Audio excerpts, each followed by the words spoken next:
మిత్రమా, ఇప్పుడు ఏదైతే degree 6th semester botany exam post అయింది కదా, అది ఇంగ్లీష్ మీడియం వాళ్ళకు 3rd చాప్టర్ బయోటెక్నాలజీ అని ఉంది. దాన్ని నేను సింపుల్గా తెలుగులో ఎక్స్ప్లెయిన్ చేయాలనుకుంటున్నా, మన సొంత మాటలు రాసేటట్లు. బయోటెక్నాలజీ అనేది ఇప్పుడు మనం ఏవైతే మైక్రో ఆర్గానిజమ్స్ నుంచి మన ఇండస్ట్రీలలో యూజ్ చేసుకొని ఏవైతే ప్రొడక్ట్స్ తయారు చేసి అవి మన హ్యూమన్ బీయింగ్స్కు ఉపయోగపడతాయో దాన్ని బయోటెక్నాలజీ అంటారు. అలాగే జెనెటిక్ ఇంజనీరింగ్ కూడా అని ఇంకో పేరు ఉన్నది దానికి. మరి ఇంకోటి ఏంటంటే ఈ బయోటెక్నాలజీ అనేది 3 రకాలు ఉంటుంది. యాన్సిస్టెంట్ బయోటెక్నాలజీ, ట్రెడిషనల్ బయోటెక్నాలజీ, అలాగే మోడర్న్ బయోటెక్నాలజీ. అంటే తెలుగులో పురాతనది, మధ్యది, తర్వాత ఇదైతే సాధారణ బయోటెక్నాలజీ అని తెలుగులో ఉంటుంది.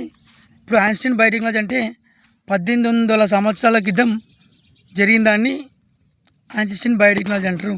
ఏంటంటే 1800 సంవత్సరాల కింద మన పూర్వీకులు మందును, బీర్ను, అదే ఆల్కహాల్, బీవరేజెస్ ఇవన్నిటిని తయారు చేశారు కాబట్టి అది అప్పుడు ఆ టెక్నాలజీలో వాళ్ళు తయారు చేశారు.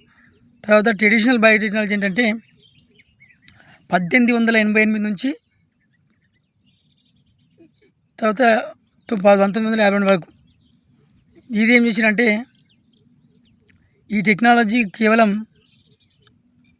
ట్రెడిషన్ తర్వాత వచ్చింది ఏంది, యానిమల్స్కు, ప్లాంట్స్కు ఉపయోగపడి యూజ్ చేసుకొని తయారు చేసినవి ట్రెడిషనల్. తర్వాత మోడర్న్ అంటే ఆఫ్టర్ జనరేషన్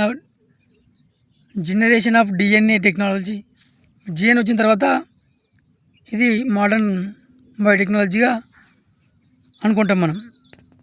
ఇట్లా మీ సొంత మాటలు తెలుగులో మీకు అర్థమైంది, నాకు అర్థమైంది చెప్పిన, నేను చెప్పింది మీకు అర్థమైంది కొన్ని పాయింట్ రాసినా సరే, ఏం చదవకుండా పోయినప్పుడు ఇది చూసినప్పుడు ఒక 4-5 పాయింట్లని రాస్తావు కదా అన్న ఉద్దేశంతోనే మీకు చెప్తున్నా, అంతే.